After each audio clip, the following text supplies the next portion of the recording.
Hello YouTubers, so here we are with another video of a different device that I recently acquired. Not just any device, but a Sensormatic external alarm. Oh yeah, retail stuff here. I'm sure you've seen these in just about almost every retail store of some sort that you've been to. It either has this variant or the older variant, which I also tried to get my hands on the older variant, but from the same seller that sold me this, but he no longer had the older version. I really like to get the older one more than anything, because I've always wanted to play music on the older one to see what it sounds like. But the seller sent me this weird alarm, which will be worth covering in another video. I do not know who makes this alarm, but it works. It came with a power supply and everything, so this will be definitely worth a video of its own. Now, this guy here, it powers up and it requires 15 volts, but I could power it on 12 volts just fine.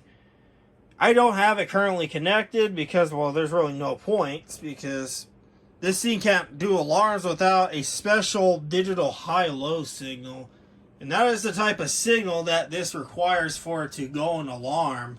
Is a high-low, uses RS485, some kind of the RS485 protocol.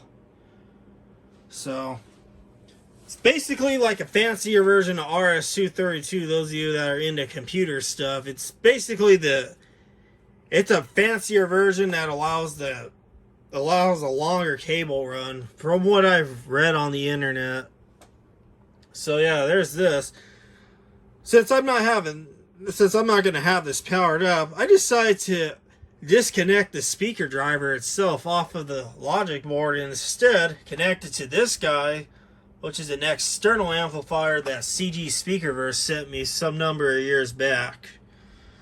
So yeah, here's the inside. Those of you that want to see what the inside of this looks like. Now, this little speaker actually sounds really good, and it actually produces great bass for an alarm device. Now, I can imagine the older one, which I believe those ones were made in Puerto Rico.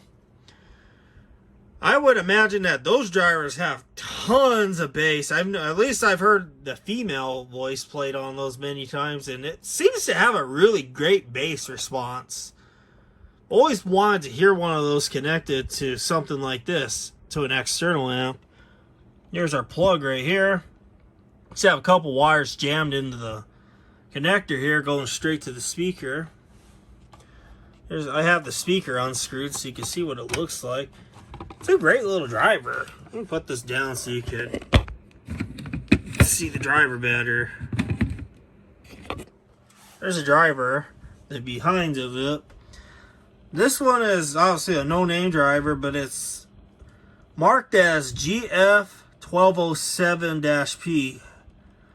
So, and it's 8 ohms at, it could go from 5 to 10 watts. That's quite a bit of power for such a small little driver like this. I would imagine something like this is a little overkill for this little board, but hey, I guess Sensormatic really wants to use high-end parts, I guess. Now, those of you that have been watching this channel for a long time, current viewers obviously know I like to have a full-fledged intercom system here, including these guys, which, by the way, those are some part of some Rollin responder or hospital thing that I got a while back. A whole lot of hospital gear. But since these were useless, I bypassed the little boards on these and I connected each of these little speakers here, which I have 7 of them, to a transformer to be used on this system. And you guys probably see where I'm heading with this, or going with this, however you want to say it. I want to get this little guy connected to this system, so that way we could get some more use out of it. Maybe we could, I wish I had 100 of these things.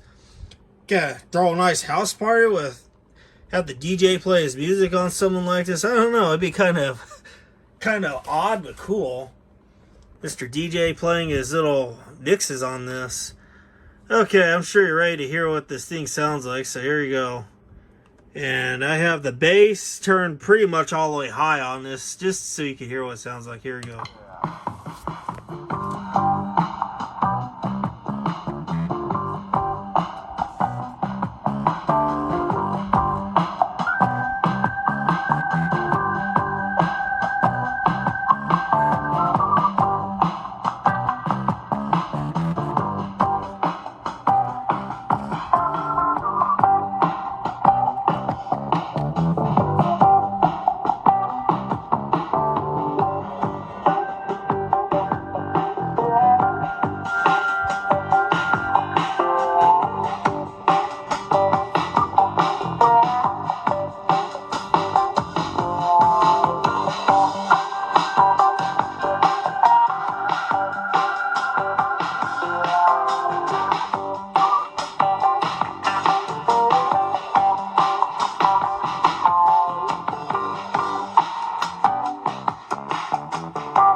So yeah, that's what this sounds like.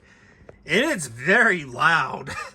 As you saw me, what I was doing here is I was adjusting the treble, because this is the treble control, just to give you guys a better context of what this sounds like from, just see how it sounds like with the lows all the way to the highs. And this is really loud. Like I said, if I had 100 of these things, man, you could throw a nice big old house party with just these.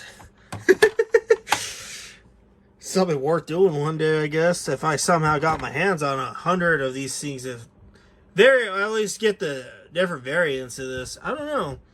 Definitely worth getting hooked up to the system. I will leave this board in. I will not do anything because I'm sure some of you will scrutinize me for that. I will leave this.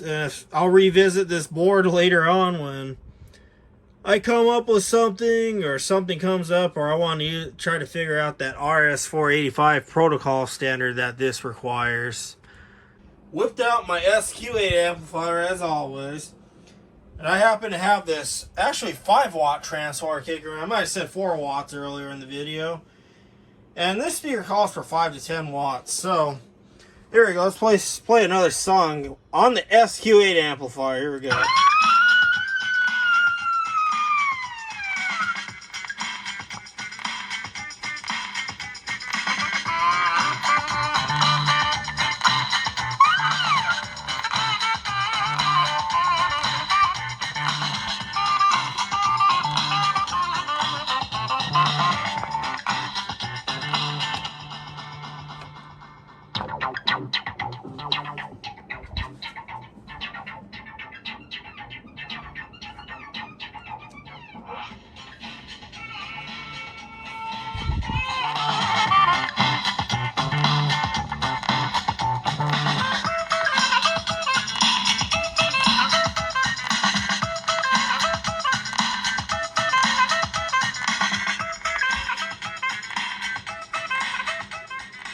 So yeah, that's what it sounds like on a 70 volt amp.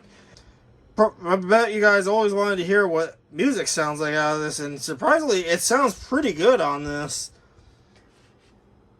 I know if I try to play music out of fire alarm only speakers, and the problem with actually most fire alarm only speakers is they're too raspy. There's no bass or none of that because of the way those speaker drivers are constructed, versus this is constructed very differently. So yeah, I hope you guys enjoyed this video, this Sensormatic alarm unit modification.